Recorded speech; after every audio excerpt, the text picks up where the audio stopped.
الفاتحہ۔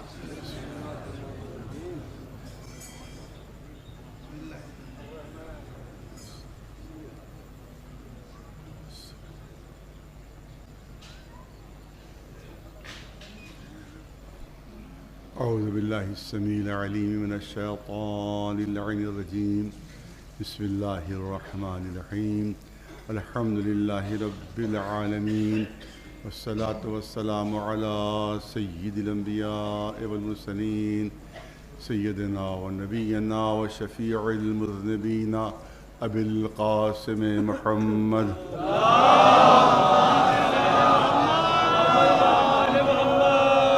اہل بیتہ الطیبین الطاہرین المعصومین، اما بعد، فقد قال اللہ سبحانہ تبارک و تعالی فی کتابہ المبین وہو اصدق القائلین، انما یوفی الصابرون اجرہم بغیر حساب۔ صلوات بھیج دیں۔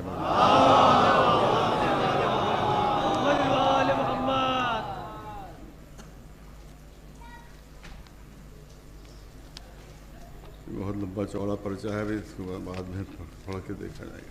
اس صلوات بھیجے پر محمد۔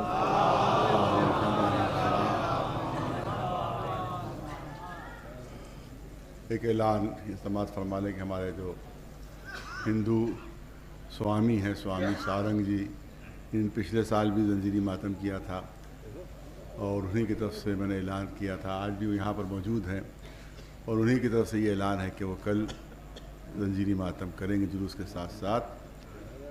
اور ظاہر ہے کہ امام حسین نے جو قربانی دی تھی وہ پوری انسانیت کے لیے قربانی دی تھی، کسی ایک مذہب کے لیے اور کسی ایک دھرم کے لیے اور کسی ایک خطے کے لیے قربانی نہیں تھی، بلکہ پوری عالم انسانیت کے لیے۔ اسی لیے میں ہر جگہ یہی کہتا ہوں کہ جس میں تھوڑی سی بھی انسانیت ہے وہ امام حسین کو مانتا ہے، وہ امام کے سامنے سر تسلیم خم کرتا ہے۔ اسی کا ثبوت پیش کرنے کے لیے انشاءاللہ کل ہمارے سوامی سارنگ صاحب جو ہے وہ زنجیری ماتم کریں گے۔ صلوات بھیجیں پر محمد۔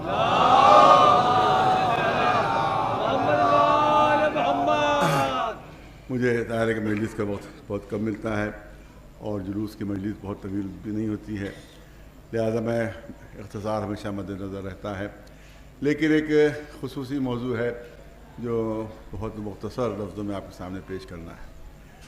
آیت کریمہ اعلان کر رہی ہے کہ انما یوفی الصابرون اجرہم بغیر حساب، کہ ہم صبر کرنے والوں کو بے حساب اجر دیتے ہیں، بے حساب اجر دیتے ہیں۔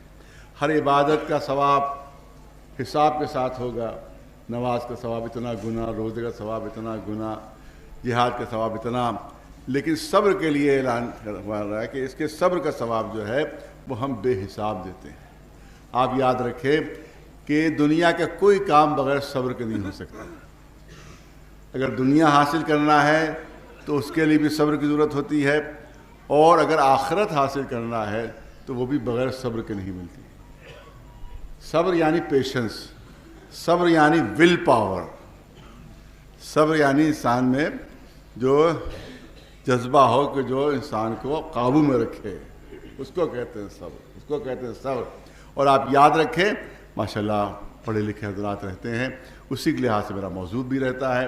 عام طور سے موضوع میں نہیں اختیار کرتا کہ جو بالکل ہی ایسا موضوع ہو کہ جو بالکل نچلے درجے کا موضوع، ہمیشہ کوشش ہوتی ہے کہ بات جو ہے وہ ایسی پہنچے جس کی کوئی علمی بنیاد ہو۔ لہذا میں آپ کے سامنے عرض کرنا چاہتا ہوں کہ صبر کی صفت وہ ہے جو مخصوص ہے انسان کے ساتھ۔ یہ وہ کمال ہے جس کو اللہ نے صرف انسانوں کو دیا ہے، انسانوں کے علاوہ کسی کے پاس بھی صبر کی قوت موجود نہیں ہے۔ جانوروں کے پاس صبر نہیں ہے، ان کے پاس کیا ہے؟ صرف جذبات ہی جذبات ہیں، ان کے پاس صبر نہیں ہے۔ ملائکہ اور فرشتوں کے پاس صبر نہیں ہے، کیونکہ ان کے پاس صرف عقل ہی عقل ہے، جذبات ہیں ہی نہیں۔ جذبات کو قابو میں لانے کے لیے صبر کی ضرورت پڑتی ہے۔ ایک صلوات بھیجے۔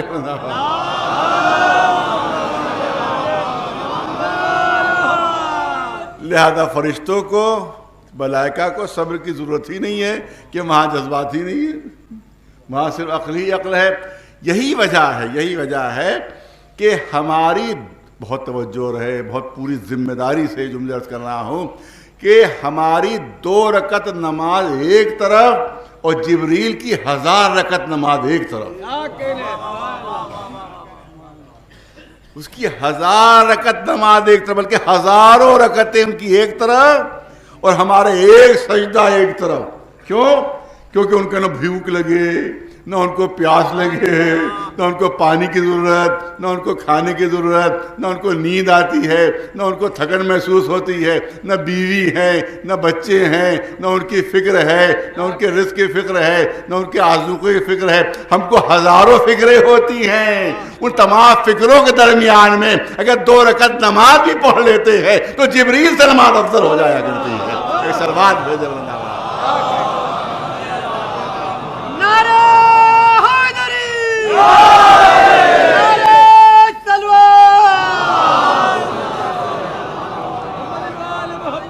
قوت صبر، پیشنس، یہ صرف اور صرف انسان کی خصوصیت ہے، نہ جانوروں میں ملے گا، نہ آپ کو ملائکہ میں ملے گا، نہ کسی اور مخلوق میں ملے گا۔ اللہ نے مخصوص کیا صفت صبر کے لیے انسان کو، اور یہی صفت صبر ہے۔ اب ظاہر کہ تفصیلی بیان تو ہو نہیں سکتا، صرف ہلکے ہلکے اشارے ہی ہیں، 15 منٹ 20 منٹ لینا ہے آپ حضرات کے، کہ آپ دیکھیں کہ یہی صفت صبر ہے کہ جو ہر موقع اور ہر محل پر کام آتی ہے، ہر موقع اور محل پر کام آتی ہے۔ یہی صفت صبر، یہی کمال صبر۔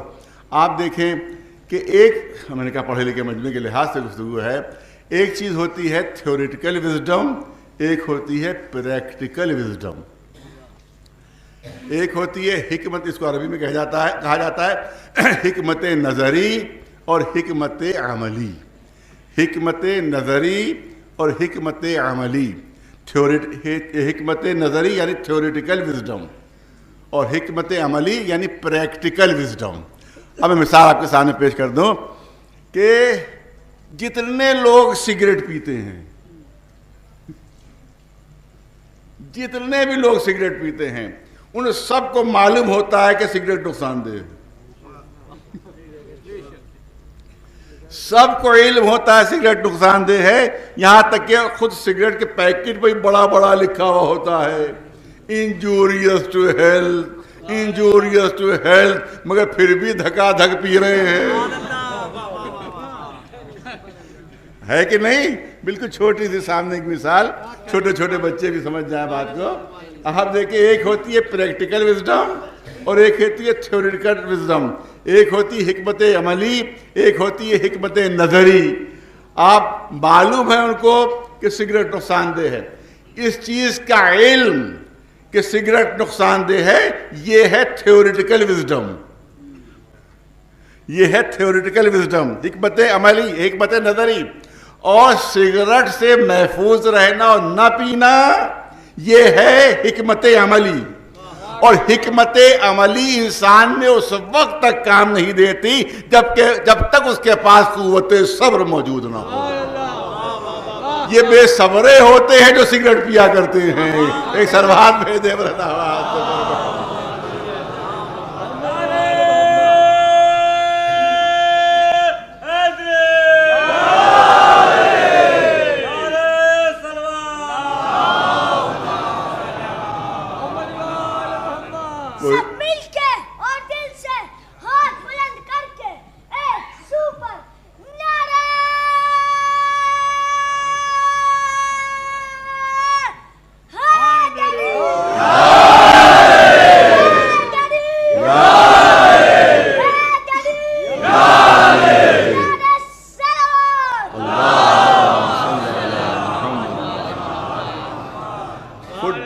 ڈاکٹروں کو دیکھا ہے سگریٹ پی رہے ہیں، ان سے زیادہ کون جانے گا سگریٹ کے نقصانات، لیکن سگریٹ پی رہے ہو دیکھا ہے، تو اس کا مطلب ہے کہ ان میں پریکٹیکل وزڈم کی کمی ہے۔ تھیوریٹیکل وزڈم ہے لیکن پریکٹیکل وزڈم نہیں ہے۔ پریکٹیکل وزڈم اسی وقت کام کرتی ہے کہ جب صبر کی قوت ہوتی ہے، اور اگر قوت صبر نہیں ہے تو پھر حکمت عملی کام نہیں کرتی۔ صلوات بھیجے بر محمد۔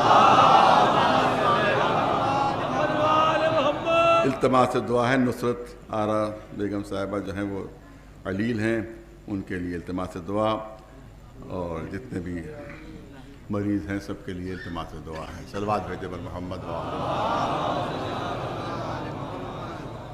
بس توجہ رہے. یہی صبر کی قوت ہے کہ جو دنیا میں بھی کام آتی ہے اور آخرت میں بھی کام آتی ہے. حقیقت یہ ہے کہ ہر بہترین صفت کا دوسرا نام صبر ہے. مولا علی کا ارشاد سن لیجیے. مولا کائنات علی ابن ابی طالب علیہ السلام الصبر من الایمان کالرأس من الجسد. صبر کو ایمان سے وہی نسبت ہوتی ہے کہ جو سر کو جسم سے ہوا کرتی ہے. مولا کا ارشاد کہ صبر کو قوت صبر کو ایمان سے وہی نسبت ہے کہ جو سر کو جسم سے ہوتی ہے. اگر جسم کے اوپر سر موجود نہ ہو تو جسم ختم ہو جاتا ہے. اگر ایمان کے ساتھ صبر موجود نہ ہو تو ایمان ختم ہو جاتا ہے. ایک صلوات بھیجے بلند آواز.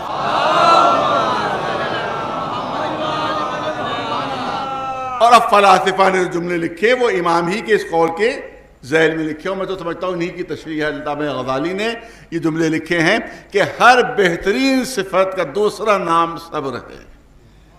انسان جب میدان جنگ میں جاتا ہے، تیر برس رہے ہیں، تلواریں برس رہی ہیں، نیزے برس رہے ہیں. اب آج کل کے زمانے میں تو مطلب گولیاں برس رہی ہیں، توپے بم آ رہے ہیں، ٹینک چل رہے ہیں. اور اس پر انسان میدان جنگ میں جاتا ہے تو یہ سوچنے لگتا ہے کہ زندگی سے ایک بار ملتی ہے، بار بار نہیں ملتی ہے. میدان جنگ میں اگر ٹھہر جائیں گے تو ہو سکتا ہے مر جائیں، ہو سکتا ہے ختم ہو جائیں، ہو سکتا ہے قتل ہو جائیں. اس وقت انسان کے قدموں میں لغزش آنے لگتی ہے اور وہ بھاگنے کا ارادہ کرنے لگتا ہے. اس وقت بہت توجہ رہے، اس وقت وہ صبر کا مظاہرہ کر کے اگر اپنے قدموں کو میدان میں جما لیتا ہے تو اسی صبر کا دوسرا نام شجاعت ہے. اسی صبر کا دوسرا نام بہادری اور شجاعت ہے. اسی طرح سے فرض کیجئے کہ کسی نے ہم کو ستا دیا، کسی نے مار دیا، ایک تماچا کسی نے مارا. اب ہم غصے سے کانپ رہے ہیں، غصے کے شعلے بھڑک رہے ہیں کہ اس نے ایک تماچا مارا ہے، میں اس کے 10 تماچے ماروں. اس نے ایک ہاتھ مارا ہے، میں اس کو 10 ہاتھ مار دوں. تب غصے کی لپٹیں نکل رہی ہیں، غصے کے شعلے بھڑک رہے ہیں. بہت توجہ رہے، غصے کے شعلے بھڑک رہے ہیں.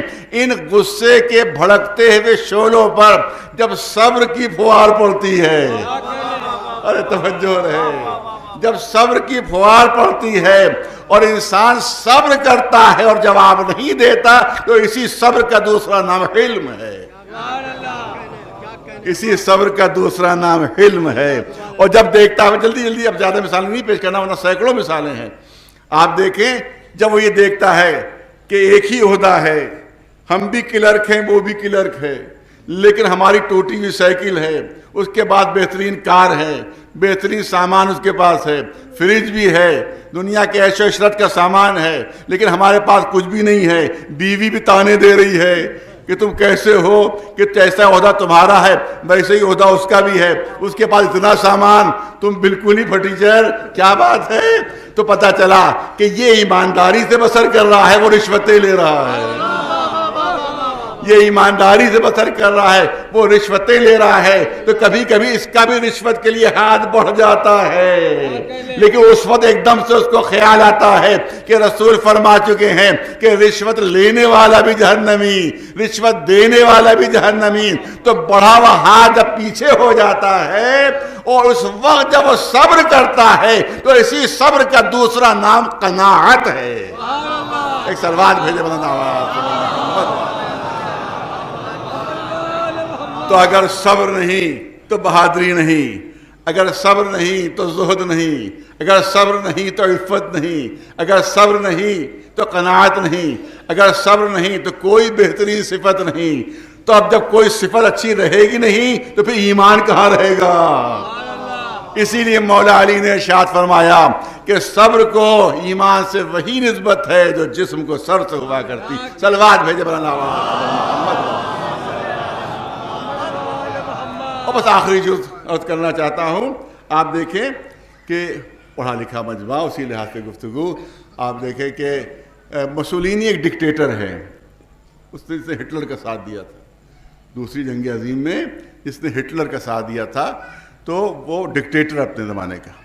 اس کا قول مشہور ہے، اس کی ایک سینگ ہے، اس نے کہا ہے کہ اگر اپنا حق حاصل کرنا چاہتے ہو تو فولاد اٹھا لو، اگر اپنا رائٹ حاصل کرنا چاہتے ہو، اپنا حق حاصل کرنا چاہتے ہو تو فولاد اٹھا لو. فولاد ہے سمبل ہے اسلحے کا، یعنی اسلحہ اٹھا لو. اگر اپنا رائٹ لینا چاہتے ہو تو اسلحہ اٹھا لو. یہ اس نے کہا کہ کوئی ڈکٹیٹر ہے وہ، تو اسی کے لحاظ سے اس کا قول بھی ہے. لیکن علامہ اقبال جو حکیم امت کے نام سے مشہور و معروف ہے، انہوں نے بہترین جملہ کہا. انہی نے فرمایا کہ اگر تم اپنا حق حاصل کرنا چاہتے ہو تو فولاد اٹھانے کی ضرورت نہیں ہے، اپنا کردار فولاد جیسا بنا لو. یہ علامہ اقبال نے کہا کہ اپنا کردار فولاد جیسا بنا لو، اپنا کیریکٹر فولاد جیسا بنا لو، تم کو تمہارا حق مل جائے گا. ارے توجہ رہے، تمہارا حق اور تمہارا رائٹ تم کو مل جائے گا. اب ایسا لگتا ہے کہ اس سے بہتر کوئی جملہ نہیں ہو سکتا، اب ایسا لگتا ہے کہ اس سے بلند تر کوئی بات ہو ہی نہیں سکتی جو اقبال نے کہہ دی کہ اگر تم کو اپنا حق لینا ہے تو فولاد اٹھانے کی ضرورت نہیں ہے، اپنا کیریکٹر فولاد جیسا بنا لو. اب ایسا لگتا ہے کہ اس سے بہتر کوئی جملہ نہیں ہو سکتا، اس سے بلند تر کوئی جملہ نہیں ہو سکتا، لیکن پھر بھی اقبال غیر معصوم ہے. ارے توجہ رہے، جہاں تک معصوم کا ذہن پہنچ سکتا ہے وہاں تک اقبال کا ذہن نہیں پہنچ سکتا. ایسا لگتا ہے کہ اس سے بہتر جملہ نہیں ہو سکتا. لیکن ہمارے چھٹے امام جعفر صادق علیہ السلام، آپ کا ارشاد یہ ہے، آپ نے ارشاد فرمایا کہ مومن کا کردار فولاد سے زیادہ سخت ہوتا ہے. المؤمن اشد من زبر الحدید، مومن کا کردار فولاد سے زیادہ سخت ہوتا ہے، فولاد جیسا نہیں. ارے بہت پڑھا لکھا مجمع میرے سامنے ہے، یہ نہیں کہا فولاد جیسا، بلکہ فولاد سے کہیں زیادہ سخت ہوتا ہے، کہیں زیادہ مضبوط ہوتا ہے. کیونکہ لاکھ فولاد سخت ہی مگر ادھر بھٹی میں ڈالا گیا، ادھر لوہار نے اپنی بھٹی میں ڈالا، ادھر تپش پائی، ادھر گرمی پائی، ادھر فولاد نے اپنی شکل بدلی، اپنی صورت بدلی. اگر گرمی کی تپش سے وہ نرم نہ ہو تو پھر اوزار کیسے بنے، پھر تلوار کیسے بنے، پھر خنجر کیسے بنے؟ اس کا مطلب یہ ہے کہ آگ کی گرمی سے جب نرم ہو جاتا ہے تبھی تو لوہے کے ایک ہتھوڑے میں، توجہ رہے، لوہار کے ایک ہتھوڑے میں اپنی شکل بدل دیتا ہے. ارے توجہ رہے، لوہار کے ایک ہتھوڑے سے اپنی شکل بدل دیتا ہے. تو اگر امام یہ ارشاد فرماتے کہ ایک مومن کا کردار جو ہے وہ فولاد جیسا ہوتا ہے، تو اس کا مطلب یہ نکلتا کہ جب مصیبتوں کے ہتھوڑے پڑتے تو مومن کا کردار بدل جاتا. اسی لیے امام نے کہا کہ کردار مومن کا لوہے سے زیادہ سخت ہوتا ہے، لاکھ مصیبتیں آئیں مگر مومن کا کردار بدلتا نہیں. ایک صلوات بھیجے محمد والے.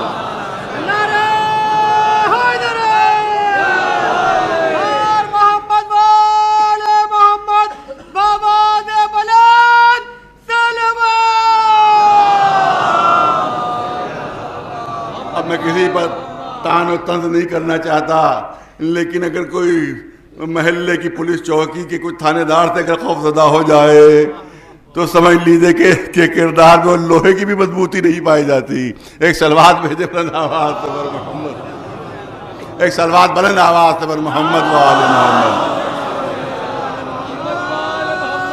اور یہ قوت اس وقت تک پیدا نہیں ہو سکتی جب تک کہ صبر موجود نہ ہو، صبر موجود نہ ہو. 70 مقامات ایسے ہیں، بلکہ 70 سے زیادہ مقامات ایسے ہیں جب قرآن مجید میں اللہ نے صبر اور صبر کرنے والوں کی تعریف کی ہے.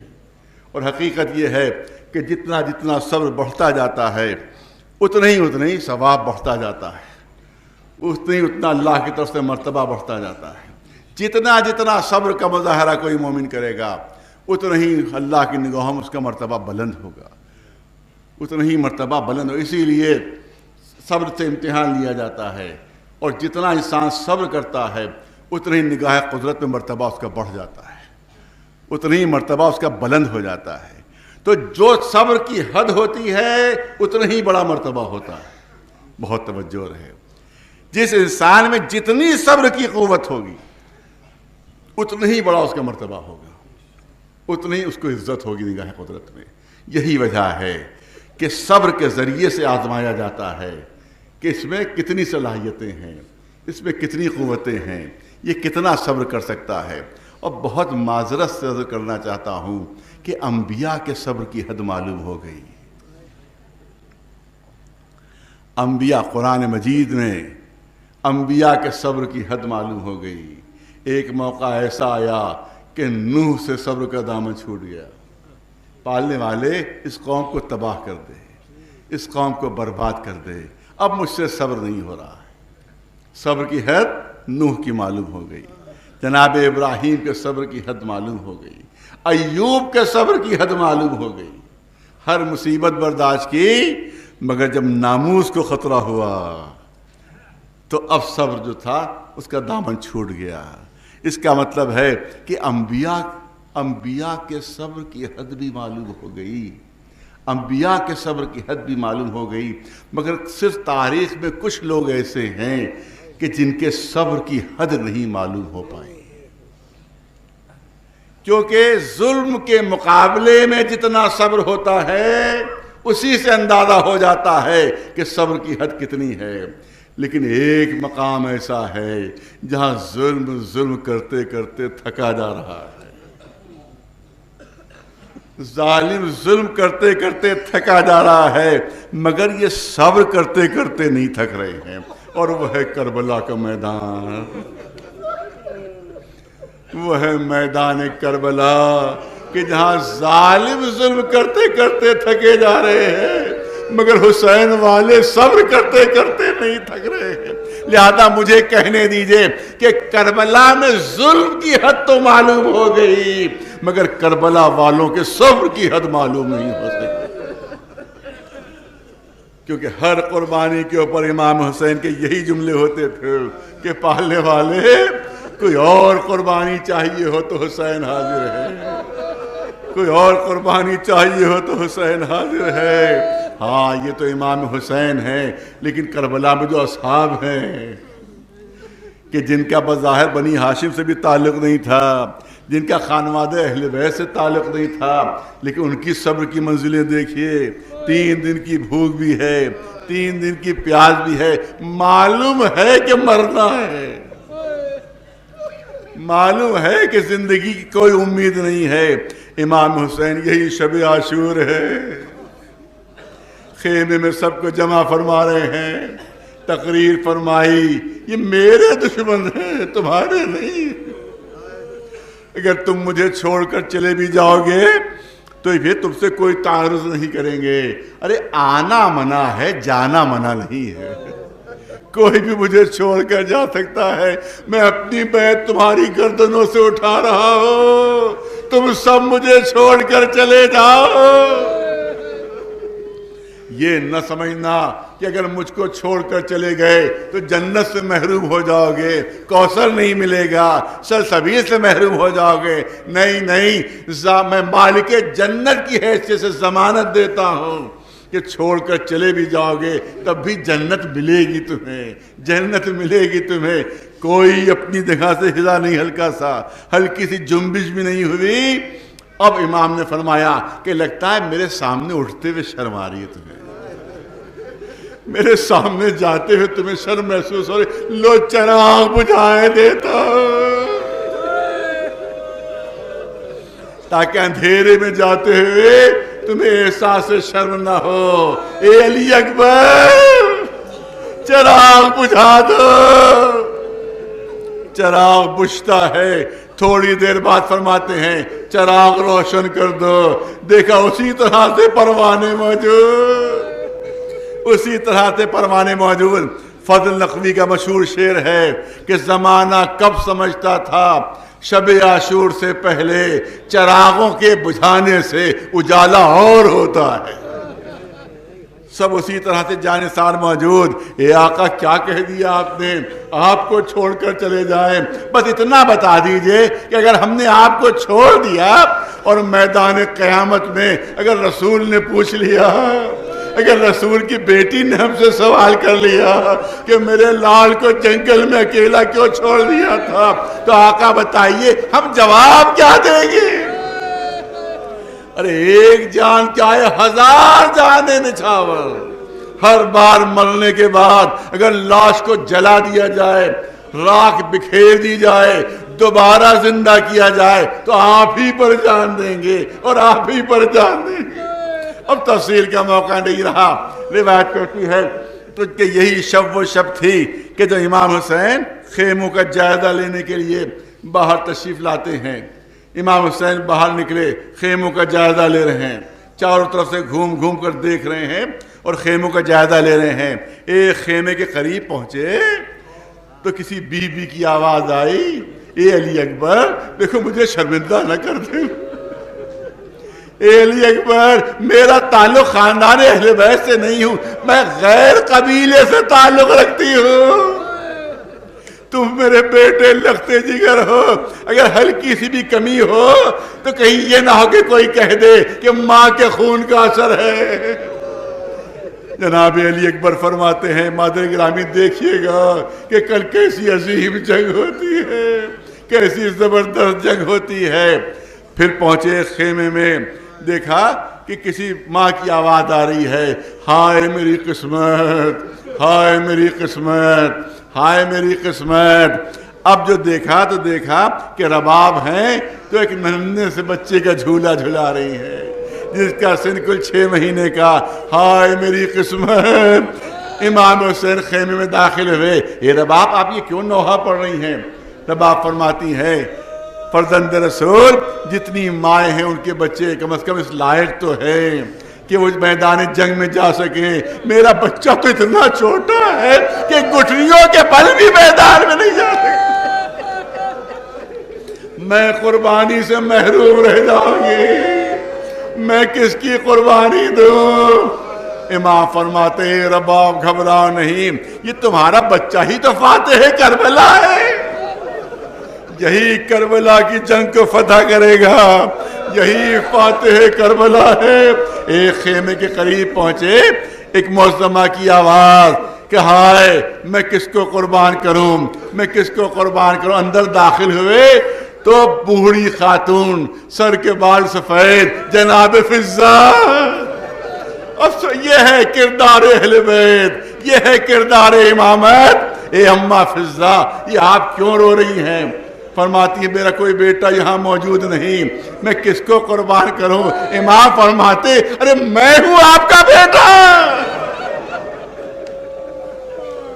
اے اماں فضہ میں ہوں آپ کا فرزند, میں ہوں آپ کا بیٹا, میں آپ کے لیے جان دوں گا, آپ کی طرف سے جان دوں گا اور اپنی جان کو قربان کروں گا. اب تفصیلی نہیں, 2-4 جملے اور کرنا چاہتا ہوں. میں خیمے کے قریب پہنچے, پڑھتا رہتا ہوں یہ مصائب اسی مناسبت سے ہیں. ایک خیمے کے قریب پہنچے, جناب عباس اندر موجود, جناب علی اکبر اندر موجود, جناب قاسم اندر موجود. امام حسین کے کان میں آواز آتی ہے, جناب علی اکبر فرماتے ہیں اے چچا عباس دیکھیے کل میں سب سے پہلے جان دوں گا, سب سے پہلے میں جان دوں گا, کیونکہ اگر آپ نے جان دے دی تو میرے بابا کی کمر ٹوٹ جائے گی, پھر وہ لاشیں کیسے اٹھائیں گے؟ جناب عباس نے فرمایا کہ نہیں شہزادے علی اکبر نہیں, میں پہلے جان دوں گا, کیونکہ آپ میرے آقا کی آنکھوں کا نور ہیں, میرے آقا کی آنکھوں کا نور ہیں. اگر آپ کی شہادت ہو گئی تو آنکھوں کا نور چلا جائے گا, پھر وہ راستہ کیسے دیکھیں گے؟ لہذا میں پہلے جان دوں گا. اس کے بعد جناب قاسم کی آواز آتی ہے کہ چچا عباس نہ آپ پہلے جان دیں گے, اے بھیا علی اکبر نہ آپ پہلے جان دیں گے, کیونکہ چچا عباس نے اگر جان دے دی تو چچا حسین کی کمر جو ہے شکستہ ہو جائے گی، اور اگر بھیا علی اکبر نے جان دے دی تو امام میرے چچا کی آنکھوں کا نور رخصت ہو جائے گا۔ نہ میں کسی کی کمر کی طاقت ہوں، نہ کسی کی آنکھوں کا نور ہوں، کیونکہ میں یتیم ہوں۔ میرے مرنے سے نہ کسی کی کمر شکستہ ہوگی، نہ کسی کی آنکھوں کا نور جائے گا، پہلے میں جان دوں گا۔ یہ سن رہا تھا، اب حسین سے برداشت نہ ہو سکا، تڑپ کر خیمے میں داخل ہوئے۔ ارے قاسم کو اپنے کلیجے سے لگا لیا، اے بیٹا قاسم، ارے میرے ہوتے ہوئے تم نے کیا کہہ دیا؟ بس 2-3 جملوں کی اور زحمت ہے۔ باہر نکلتے ہیں، ہلال ابن نافع کہتے ہیں میں بھی آقا کے پیچھے پیچھے چلا کہ کہیں کوئی زخمی نہ کر دے، کہیں کوئی دشمن حملہ نہ کر دے۔ امام نے پوچھا کون؟ کہا میں ہلال آپ کا غلام۔ کہا اچھا آگے ہو ساتھ، تو ساتھ ساتھ چلو۔ ہلال روایت کرتے ہیں کہ جگہ جگہ امام حسین زمین پر بیٹھتے تھے اور زمین کو صاف کرتے تھے، کانٹے ہٹا رہے ہیں، کنکریاں ہٹا رہے ہیں، پتھر ہٹا رہے ہیں۔ اے آقا آپ یہ کیا کر رہے ہیں؟ کہ یہ وہ جگہ ہیں کہ جہاں شہداء، جہاں مجاہدین زخمی ہو کر گریں گے۔ ارے ابھی میں نے جس جگہ کو صاف کیا ہے جہاں پر علی اکبر گریں گے، علی اکبر زخمی ہو کر گریں گے، یہاں پر میرا عباس گرے گا، یہاں پر میرا قاسم گرے گا۔ جگہ جگہ امام حسین زمین کو صاف کر رہے ہیں، یہاں تک کہ ایک نشیب کے قریب پہنچے۔ تو جیسے ہی نشیب کے قریب پہنچے، ہلال کہتے میں نے دیکھا کہ نشیب میں کوئی بی بی موجود ہے، کوئی خاتون موجود ہے۔ میں نے گھبرا کر کہا اے آقا حسین، یہ کوئی بی بی مجھے نشیب میں نظر آ رہی ہے۔ کہا اے ہلال جلدی سے اپنا چہرہ گھما لو، یہ میری ماں فاطمہ زہرا ہے۔ یہ وہ نشیب ہے کہ جہاں میں زخمی ہو کر گروں گا، میری ماں وہاں سے کانٹے صاف کر رہی ہے، وہاں سے کنکریاں صاف کر رہی ہے کہ جب میں زخمی ہو کر گروں تو میرے جسم میں کوئی کانٹا نہ چبھنے پائے۔ بس ہزاروں مجلس ختم ہو گئی۔ شہزادی چاہتی تھی کہ ایک کانٹا بھی حسین کے جسم میں نہ چبھے، مگر امام زمانہ فرماتے ہیں کہ میرا سلام ہو میرے جد حسین پر کہ جب گھوڑے سے زمین پر گرے ہیں تو جسم میں اتنے تیر لگے تھے کہ حسین کا جسم تیروں پر معلق ہو گیا تھا۔ عزاداروں، یہ اس کے بعد 2 روایتیں ہیں۔ ایک روایت تو میں پڑھتا رہتا ہوں، وہ روایت یہ ہے کہ امام حسین نے خود اپنے جسم پر زور دیا تھا نماز کے سلسلے میں، سجدے کے سلسلے میں۔ جب سر سجدے میں نہیں پہنچا تیروں کی وجہ سے تو حسین نے خود اپنے جسم پر زور دینا شروع کیا۔ جب سارے تیر پار ہو گئے تب حسین کا سر سجدے میں پہنچا۔ مگر ایک اور روایت بھی ہے جو مجھے ذرا پڑھنے کی ہمت نہیں ہوتی، پڑھنے کی ہمت نہیں ہوتی، بس ہلکا سا اشارہ اور مجلس ختم۔ وہ روایت یہ ہے کہ جب شبر خنجر لے کر آگے بڑھتا ہے، جب شبر خنجر لے کر آگے بڑھتا ہے، ارے حسین کا جسم تیروں پر معلق ہے، حسین کا جسم تیروں پر معلق ہے۔ اس ملعون کو خنجر چلانا ہے۔ دیکھنے والوں نے منظر دیکھا، ارے شبر کے نجس قدم تھے، حسین کا سینہ تھا۔ ارے آہستہ آہستہ آہستہ آہستہ حسین کا جسم تیروں پر دبنا شروع ہوا، یہاں تک کہ جب جسم زمین تک پہنچا ہے تب شبر کا خنجر چلا۔ تب کسی منادی نے آواز دی، اللہ قتل الحسین میں کربلا، اللہ زبیر حسین۔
ہاں بھائی لو بھائی یہاں سے نکل گیا